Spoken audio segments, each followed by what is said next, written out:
ketidaksamaan atau sistem persamaan. Nah, kita masuk ke dalam proses penyelesaian matematika. Di sini, setelah model matematika terbentuk, langkah selanjutnya adalah menyelesaikan model tersebut. Proses penyelesaian dapat digambarkan dalam skema seperti ini. Yang pertama, masalah nyata. Lalu kalau sudah masuk ke model matematika. Setelah itu, solusi model dan terakhir solusi masalah. Nah, di sini penjelasan prosesnya untuk abstraksi dan idealisasi. Abstraksi dan idealisasi menggunakan masalah nyata menjadi bentuk matematis dengan mengabaikan detail yang relevan. Lalu yang kedua, penyelesaian model menggunakan aturan-aturan matematika untuk mencari nilai variabel. Lalu yang ketiga, validasi menguji apakah hasil yang diperoleh valid dan memenuhi model matematika. Lalu yang keempat, interpretasi menerjemahkan solusi matematis kembali ke konteks masalah nyata. Nah, kita masuk ke dalam contoh penyelesaian model matematika pada bidang aritmatika. Nah, di sini contoh pertama, diketahui volume sebuah kubus yaitu 27 cm3. Tentukan panjang musuh kubus tersebut. Nah, di sini kita tulis penyelesaiannya. Nah, di sini diketahui volume sebuah kubus yaitu 27 cm3 atau kubik. Tentukan panjang musuh kubus tersebut.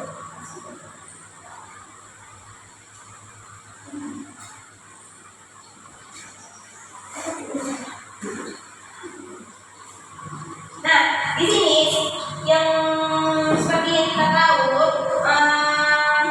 rumus volume kubus itu kan P sama dengan S pangkat 3. Nah, di sini diketahui P-nya itu 27 cm pangkat 3. Jadi bisa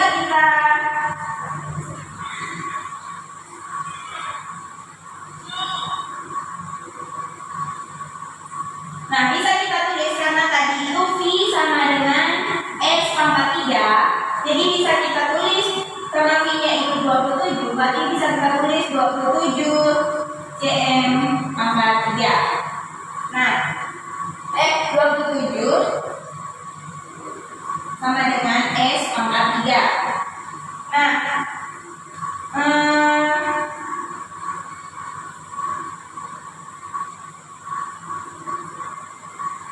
di sini kita akan mencari nilai S-nya.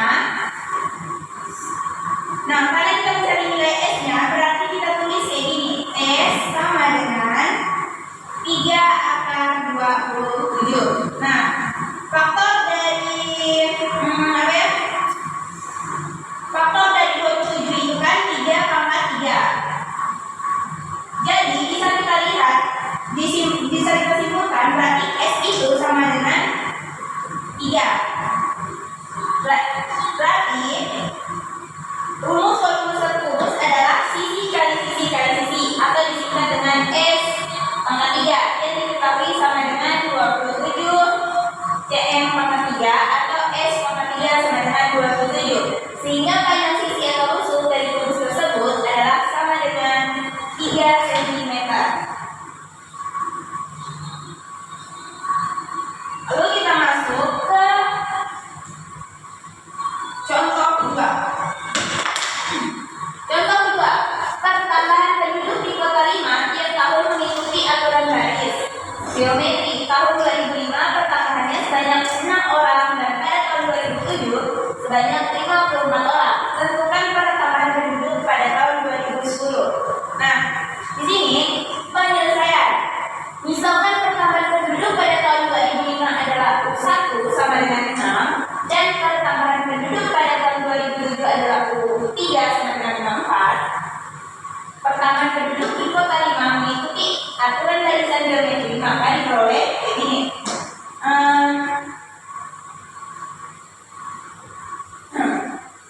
Kita tulis rumus barisan geometri. Rumus barisan geometri itu kan U pangkat N sama dengan U1 dikali dikali Rn dikurang 1. Nah, yang seperti itu yang diketahui kita dulu kan tadi U1 sama dengan kita anggap U1 itu sama dengan 6 pada tahun pada tahun 2005. Terus pada tahun 2006 itu U2. Terus U3 itu pada tahun 2007 sama dengan 54. Nah, kita bisa hitung sampai yang ditanya tadi kan pada tahun 2010. Nah, ini U1 ini dari tahun 2005. Jadi sampai tahun 2010 itu kan berarti 2007, 2008 pada tahun 4, 2009, 2005, 2010. Nah, di sini ini kan rumusnya UN sama dengan U1 kali N kurang 1. Kita gunakan N-nya itu 3. N-nya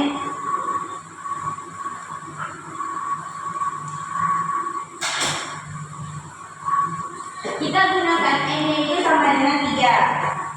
Nah,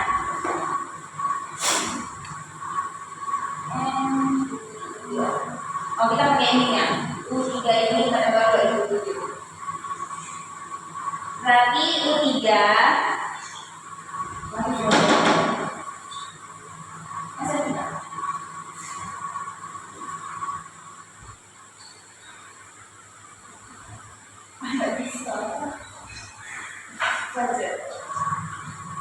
Nah, di sini langsung saja karena ininya UN sama dengan U1 dikali Rn kurang 1. Kita N-nya anggap 3.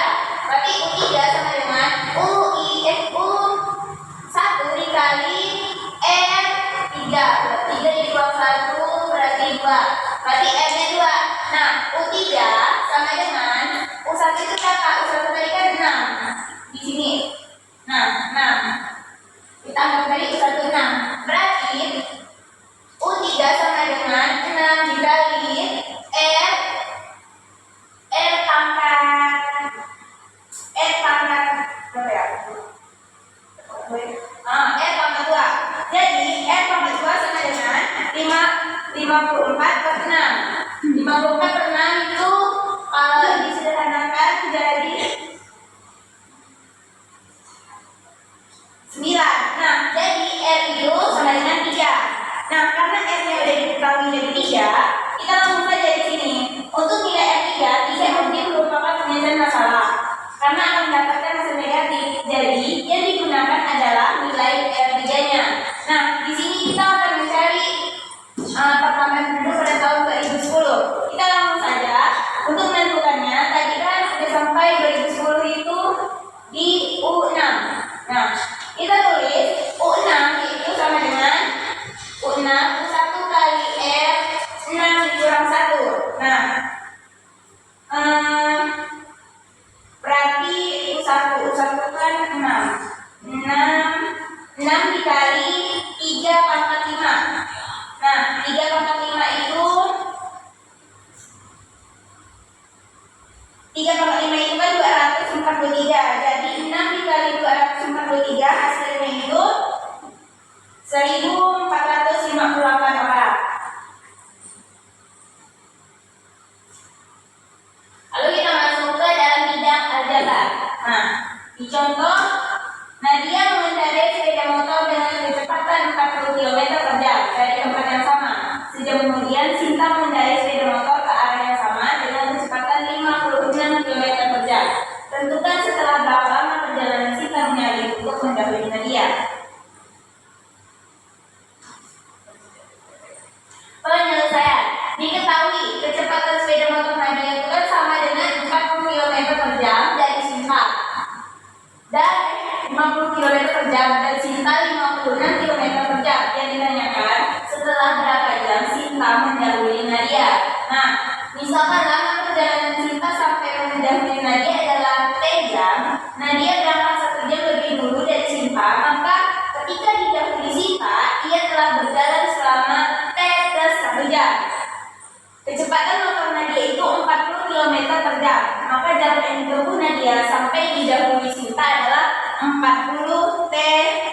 plus 1. Nah, selanjutnya kecepatan motor Sinta adalah 56 km per jam. Maka selama T jam, Sinta menempuh jarak 56 T.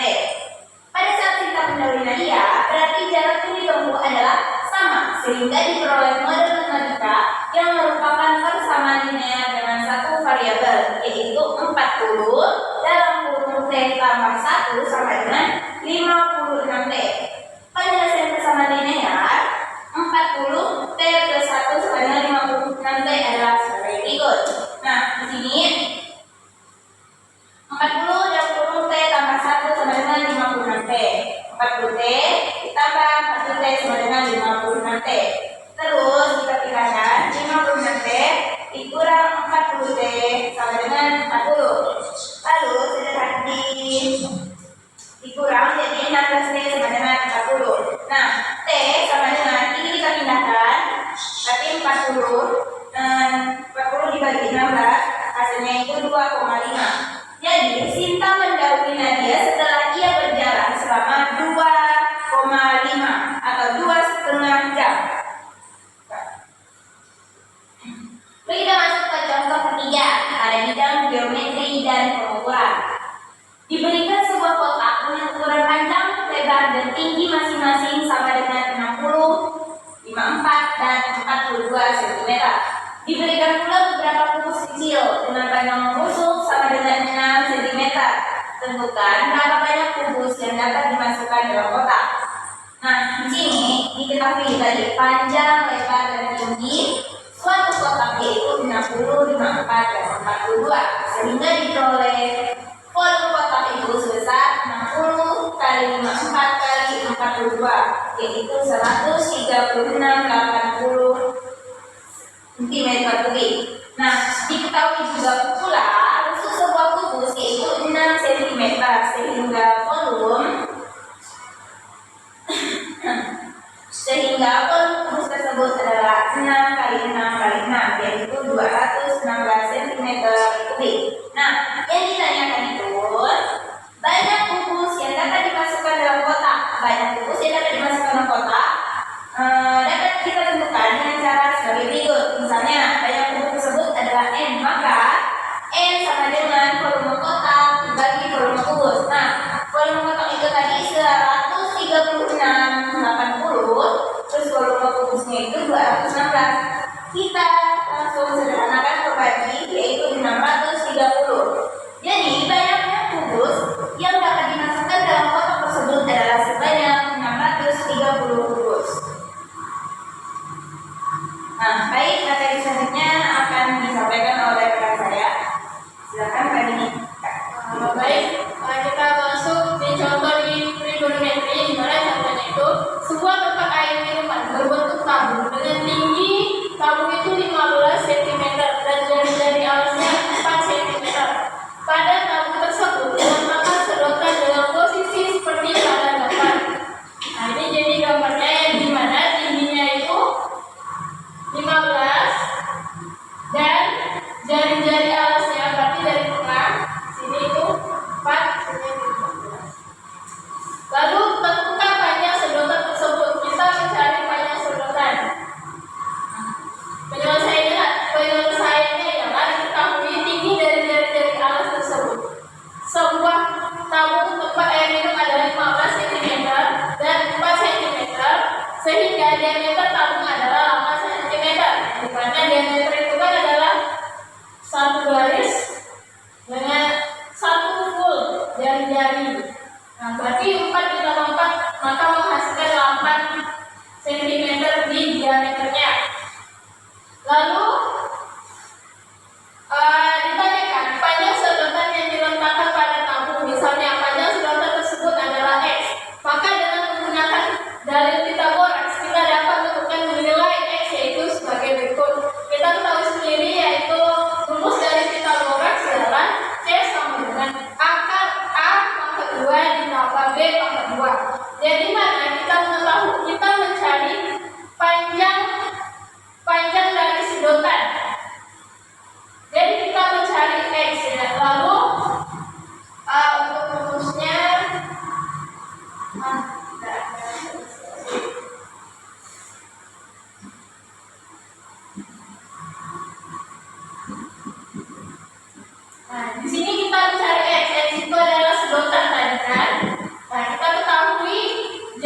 dari tabung tersebut adalah 8 dan panjang dari tabung tersebut ialah 15.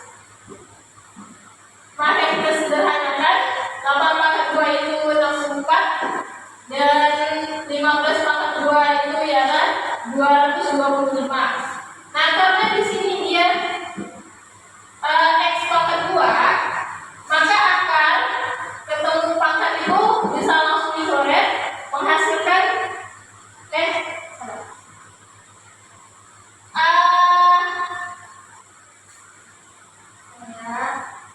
nah di sini ada akar, ini ada akar, ini juga ada akar, yang dimana hasil dari 64 ditambah 225 yaitu 289. Maka nilai X kan di sini ada pangkat 2 ya, jadi pangkat dari akar dari 289 itu adalah 17.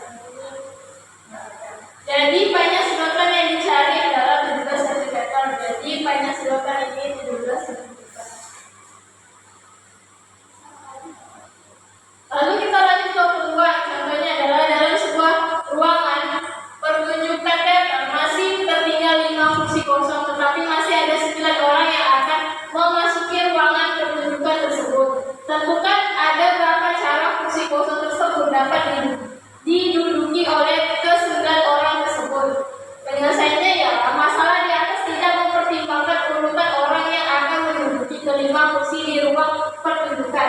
Maka masalah tersebut merupakan masalah kombinasi. Dari sini diperoleh yaitu nilai kombinasi akan C sama C dalam kurung N, R sama dengan N per N kurang R dikali R, yang dimana N-nya itu 9 karena di sini kita mencari urutan orang. Lalu R-nya itu 5, jadi 9 faktorial dibagi 9 dikurang 5 faktorial dikali 5 faktorial. Maka kita jabarkan nilainya 9 kurang 5 yaitu 4 faktorial dikali 5 faktorial menghasilkan 9 kali 8 kali 7 kali 6 dari faktorial 9. 4, 3, 2, 1 dari faktorial 4. Karena kenapa tidak ada 5, ini bisa langsung saja dicoret. Maka hasil dari ini semua yaitu 126. Jadi banyak cara 5 kursi kosong di ruangan pertunjukan dapat diduduki oleh ke-9 orang tersebut adalah sebanyak 126 cara. Jadi kesimpulannya ialah model matematika yang diperoleh dari suatu masalah matematika yang diberikan selanjutnya diselesaikan dengan aturan-aturan yang ada.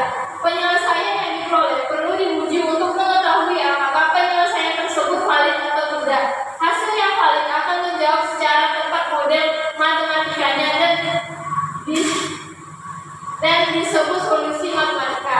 Jika penyelesaian tidak valid atau tidak memenuhi model matematika, maka solusi masalah